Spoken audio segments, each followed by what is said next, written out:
Jadi kata doa 3 kali ini artinya doa betul-betul sampai dia bisa menerima akan kehendak Bapa itu seutuhnya, sepenuhnya, dan tidak ragu-ragu lagi. Dia sudah meminta, kalau boleh cawan ini berlalu, tapi bukan kehendakku, tapi kehendakmu jadi. Dan setelah doa 3 kali, maka Tuhan Yesus pun menerima akan kehendak Bapa. Shalom, sidang jemaat yang dikasihinya. Jumpa lagi dalam Suara Gembala. Kasih karunia Tuhan Yesus Kristus limpah atas Anda sekaliannya.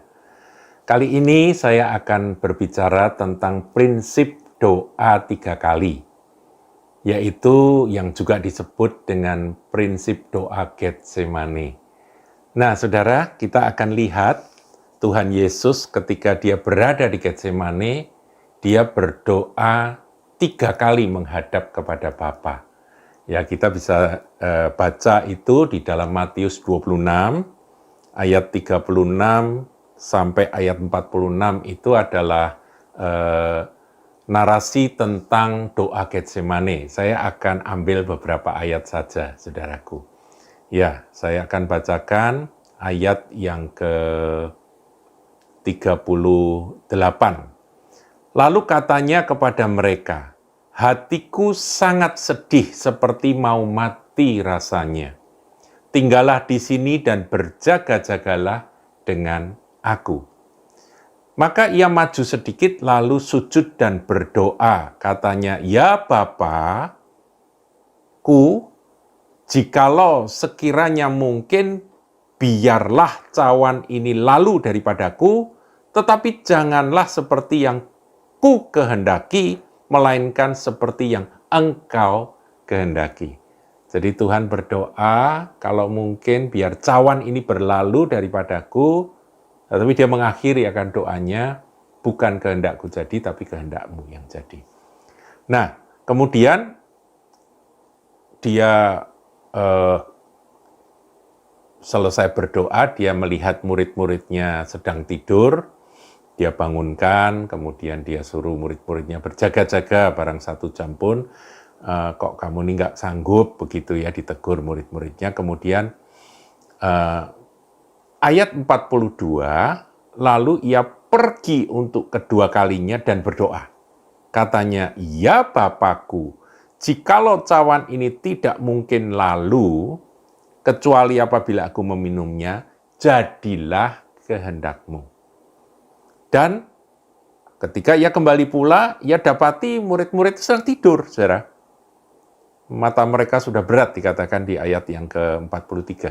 Nah, setelah itu, yang membiarkan mereka tidur, kemudian untuk ketiga kalinya, ayat 44 katakan, untuk ketiga kalinya, dan mengucapkan doa yang itu juga. Jadi Tuhan Yesus tuh mengulang doa yang sama, intinya sama, isinya sama, 3 kali, saudara. Setelah doa yang ketiga, selesai. Doa Getsemani selesai. Dan Tuhan menghadapi semua yang harus dia lalui dengan keyakinan penuh. Inilah kehendak Bapa yang harus terlaksana di dalam hidupku. Saudaraku, sebetulnya di dalam hidup kita, dalam segala aspek apapun juga, itu ya cuman kita ini ingin mengetahui kehendak Bapa, pasti itu kehendak Bapa, kita doakan, dan biar kehendak Bapa itu yang jadi dalam hidup kita. Nggak peduli itu enak atau nggak enak, baik atau nggak baik menurut pandangan manusia. Nah, Tuhan Yesus melewati itu, saudara. Yaitu doa 3 kali atau doa Getsemani.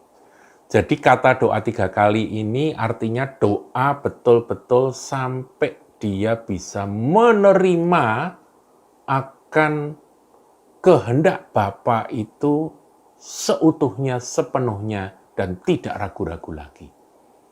Dia sudah meminta, Kalau boleh cawan ini berlalu, tapi bukan kehendakku, tapi kehendakmu jadi. Dan setelah doa 3 kali, maka Tuhan Yesus pun menerima akan kehendak Bapa itu dengan ya sukarela dan tidak ada lagi pertanyaan terhadap kehendak Bapa itu. Ya, ini prinsip dari Tuhan Yesus, saudara. Nah, kita melihat sekarang bagaimana Paulus. Nah, Paulus itu kan murid Tuhan. Ya, salah satu murid Tuhan, meskipun bukan murid langsung. Paulus ini melakukan hal yang sama seperti yang Tuhan Yesus lakukan. Ketika dia bercerita kepada jemaat Korintus, saudara, tentang penglihatan yang luar biasa, sampai-sampai dia nggak berani berkata bahwa itu penglihatan adalah tentang dirinya.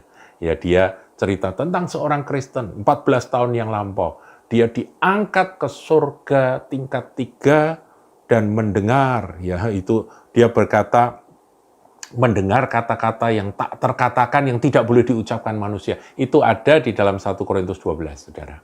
Nah, saudara baca, itu bagus sekali. Tapi saya ingin sampaikan tentang doa 3 kali. Prinsip doa Getsemani ini dilakukan pula oleh Paulus. Nah, kita akan lihat ayat 7, saudara ya. Dan supaya aku jangan meninggikan diri karena penyataan-penyataan yang luar biasa itu, maka aku diberi suatu duri dalam dagingku, yaitu seorang utusan iblis untuk menggocok aku supaya aku jangan meninggikan diri. Tuhan itu luar biasa, saudara. Supaya hambanya ini selamat dari dosa terbesar, yaitu kesombongan, keangkuhan, kecongkaan. Tuhan itu mengirimkan duri dalam daging. Maka aku diberi suatu duri dalam dagingku.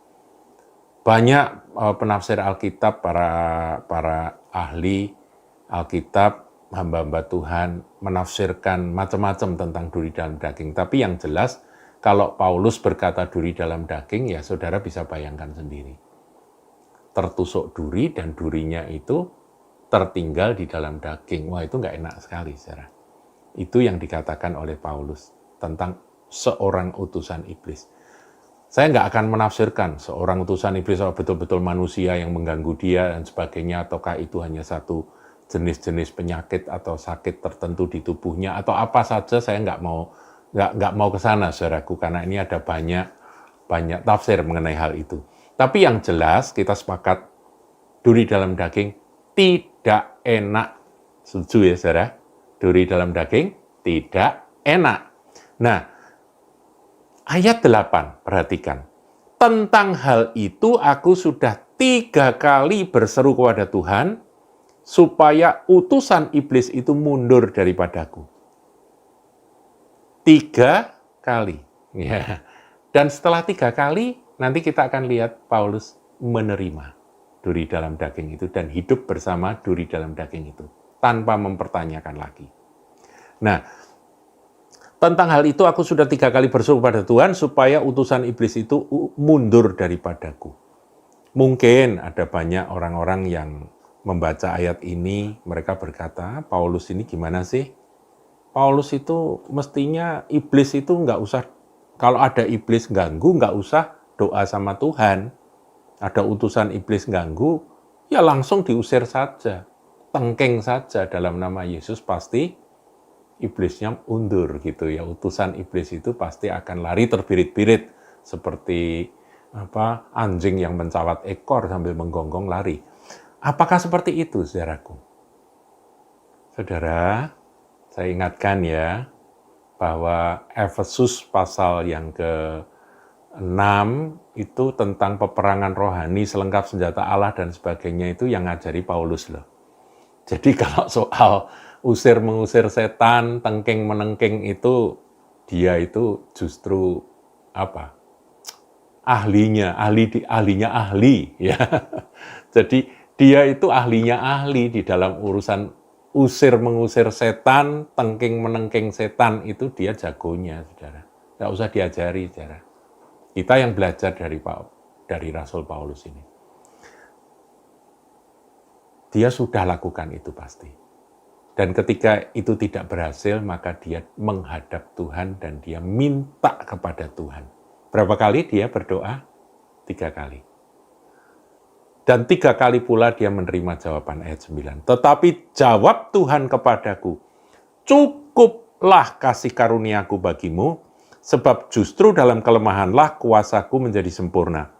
Sebab itu terlebih suka aku bermegah atas kelemahanku, supaya kuasa Kristus turun menaungi aku.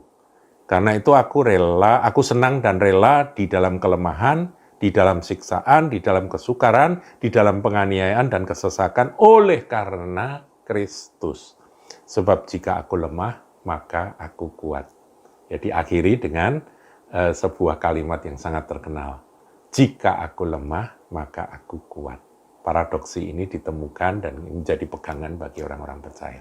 Saudaraku, saya ingin sedikit simpulkan ya tentang doa 3 kali.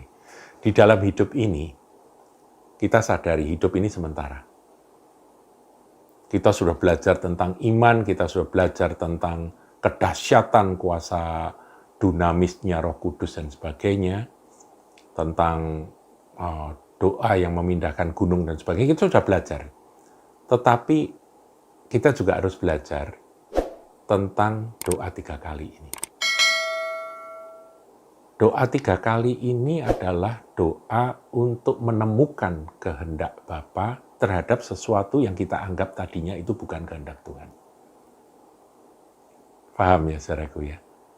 Kehendak Allah yang berdaulat penuh atas hidup manusia ini, hidup kita juga, itu harus kita temukan. Tetapi karena sebelumnya kita tidak menganggap itu kehendak Allah, maka kita harus berjuang. Saya kira Rasul Paulus berjuang sudah sebelum doa 3 kali, dia sudah ngusir setan itu dengan berbagai macam cara, doa puasa dan sebagainya. Tetapi ketika dia sampai pada waktunya oleh pimpinan Roh Kudus, dia masuk dalam doa Getsemani. Dia berdoa menghadap kepada Bapa. Dan jawaban Allah tetap sama, yaitu cukuplah kasih karuniaku bagimu. Terus apa maksudmu Tuhan dengan duri dalam daging ini? Tuhan melanjutkan. Sebab justru dalam kelemahanlah kuasaku menjadi sempurna. Nah disitulah Paulus menerima akan duri dalam daging itu sebagai sebuah kelemahan, bukan kelemahan dosa ya saudaraku, tapi kelemahan apa saja, gangguan apa yang membuat dia terus-menerus bergantung kepada Tuhan. Sampai akhirnya dia menemukan sebuah kalimat yang terkenal, sebab jika aku lemah, aku kuat. Saudara, ini pelajaran apa ya? Tingkat tinggi, saudara. Ini pelajaran kehidupan Kristen bukan untuk anak-anak, bukan. Tapi ini untuk orang-orang yang mau dewasa. Kalau anak-anak minta sesuatu tidak dikasih, akan minta terus, ya kan? Minta terus, minta terus, minta terus. Dia taunya hanya bahwa Bapakku itu mengasihi aku dan Bapakku itu akan memberikan apapun yang aku inginkan. Udah dia akan minta terus. Itu kalau anak-anak. Terus minta Bapak pokoknya minta, nangis ya minta. Hari ini nggak dikasih, besok minta lagi terus pakai nangis dan terus mengejar terus. Gitu. Itu kalau anak-anak, saudaraku. Bapak yang lebih tahu segalanya akan berkata, enggak boleh, Papa enggak akan kasih. Anaknya terus mengejar terus. Apakah saudara mau jadi anak-anak seperti ini? Ataukah Anda menjadi dewasa dan ingin tahu mengapa Tuhan berkata tidak? Ketika Tuhan tidak mengabulkan apa yang kita doakan,